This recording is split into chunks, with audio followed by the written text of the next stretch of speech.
आदरणीय अध्यक्ष महोदय, मैं आपका आभार व्यक्त करना चाहूंगी कि आपने 2047 के उत्तर प्रदेश के विजन पे चर्चा करने का अवसर दिया और विपक्ष के तौर पे ये कहा गया कि हमें जो है वो सुझाव रखने हैं। अध्यक्ष जी, 9 वर्षों की जब से ये सरकार है, लगातार विपक्ष और हमारे राष्ट्रीय अध्यक्ष श्री अखिलेश यादव जी आप लोगों को सुझाव देते आए हैं, लेकिन आपने ना तो सुझाव को सुना और ना ही उस पर कोई कार्य किया। मैं अध्यक्ष जी अगर विजन के उत्तर प्रदेश के विजन की बात करूंगी तो ये जरूर कहना चाहूंगी कि प्रदेश का विजन तभी धरातल पर उतरेगा जब उसका सारा विभाग एकत्रित होकर के एक साथ काम करेगा। हमारे बेसिक शिक्षा मंत्री जी यहीं पे हैं।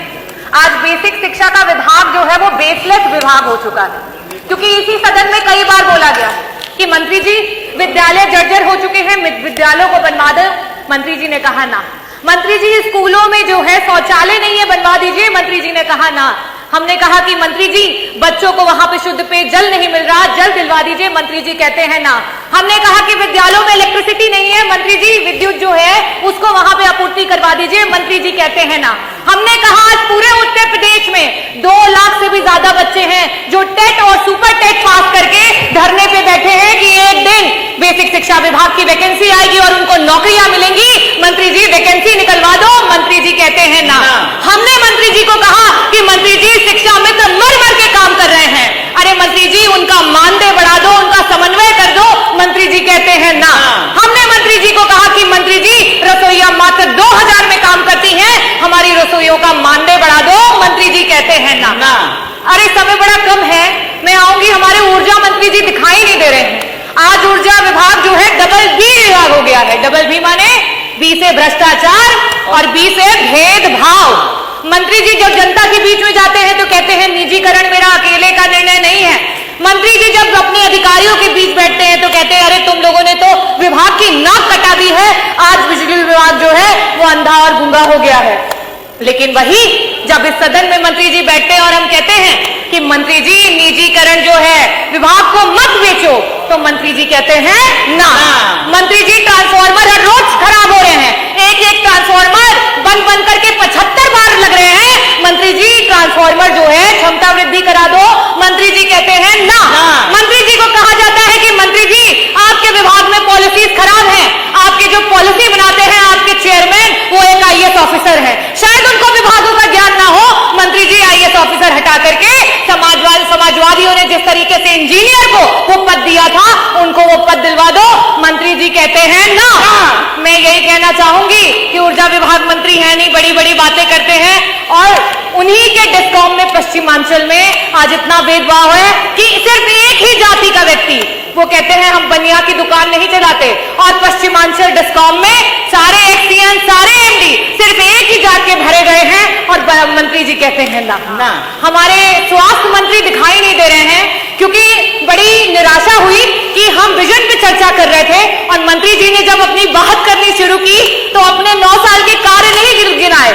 मंत्री जी का तो विभाग रेट्रोग्रेड विभाग हो चुका है, क्योंकि उन्होंने अपने 9 साल के कार्य नहीं गिनाए, उन्होंने तो पुराने कार्यकालों को गिनवा करके अपनी बात शुरू की। अपने विभाग के उन्होंने अस्पताल नहीं बताया, सबसे पहले गेहूं के उत्पादन से बात की। तो ये अपने में दर्शाता है कि हमारे जो मंत्री जी है वो क्या कर रहे हैं। मंत्री जी को कहो कि इंफ्रास्ट्रक्चर ठीक करा दो, डॉक्टर दिलवा दो, ICU के बेड बढ़वा दो, दवाइयां दिलवा दो, तो मंत्री जी कहते हैं ना। हम उस सरकार से विजन की बात सुन रहे हैं जिस सरकार में आज सरकार के मंत्री जो है वो रोड पे बैठकर धरना देने को मजबूर हो गए। हम उस सरकार से आज विजन की बात सुन रहे हैं जिनके मंत्री आज हम उप केंद्र की बात कर रहे हैं कि जौनपुर में सदरनगंज में जो है हमें उप केंद्र की आवश्यकता है, मछली शहर में बनवा में उप केंद्र की आवश्यकता है। आपके खुद के विधायक धरना दे रहे हैं, लेकिन मंत्री जी कहते हैं ना। मैं शुभकामनाएं देना चाहूंगी हमारे माननीय आबकारी मंत्री जी हैं कि आज मधुशालाएं हर जगह दिखाई दे रही हैं और हमारी पाठशालाएं बंद होती चली जा रही हैं। वाह सरकार वाह। मैं धन्यवाद करना चाहूंगी अध्यक्ष जी आपको। हमारे संसदीय मंत्री जी इस समय नहीं है, आज बहुत ऊंची बात कर गए मंत्री जी, बहुत बड़ी बात कर गए। उन्होंने कहा कि जापान में 50% से भी ज्यादा बुद्धिज्म को फॉलो किया जाता है, बौद्धिस्ट है। लेकिन उनके बच्चों को क्या सिखाया जाता है? उनके बच्चों को यह बताया जाता है कि अगर भगवान बुद्ध भी आ जाए और आपके देश के खिलाफ बोले तो आप बुद्ध के खिलाफ चले जाइएगा। ये आपका देश प्रेम है। हमारा देश 80% हिंदुओं का है। 2011 के सेंसस से बता रही हूं, लेकिन उसके बाद भी अपना देश का हिंदू जो है वो खतरे में है। आप किसी मंचों से ये बात कह दें या हमें कहने को बोल दें कि हम अपने बच्चों को ये सिखा सके कि अगर श्री राम भी आ जाए और आपके देश के खिलाफ बोले तो आप उनको भी नकार देना, क्योंकि आपके लिए सबसे पहले आपका देश है और उसके बाद धर्म है। जो धर्म पे सियासत करते हो वो इन बातों को क्या बोलेंगे? और इसीलिए जापान आज विकसित देश है और आज हम कहां पे हैं? आज अभी हम डेवलपिंग कंट्री हैं। मैं अध्यक्ष जी आपका आभार व्यक्त करना चाहूंगी कि आपने मुझे विजन पे अपनी बातों को रखने का अवसर दिया और मैं चंद बातों से अपनी बातों को खत्म करूंगी। अभी पूरा नहीं हुआ है क्योंकि विभाग तो बहुत सारे हैं। अगर बोलने पे आती तो सारे विभागों की, आपके सारे विभागों की धरातल की स्थिति, और आप जो ये बात कह रहे हैं आपको बुरा लगेगा।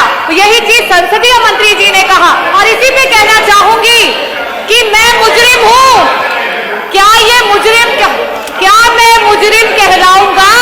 अरे सुन तो लीजिए, अरे सुन तो लीजिए, अरे हिम्मत तो रखिए, अरे सुन तो लीजिए। मैं यही कहना चाहूंगी कि क्या मैं मुजरिम कहलाऊंगा? क्या मैं मुजरिम कहलाऊंगा?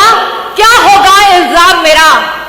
हरे रंग से हिंदू लिख दूं, भगवे से इस्लाम बता। और मैं यही बताना चाहूंगी कि क्या इल्जाम होगा मेरा अगर मैं हरे रंग से हिंदू लिख दूं और भगवे से इस्लाम बता। यही जो आप चिल्ला रहे हैं, चीख रहे हैं, यही मेरा इल्जाम होगा। और ये कह दो कि हम सब एक हैं तो क्या होगा अंजाम मेरा? क्या होगा अंजाम मेरा? संविधान की जय, भारत माता की जय, जय भीम, जय समाजवाद। एक बार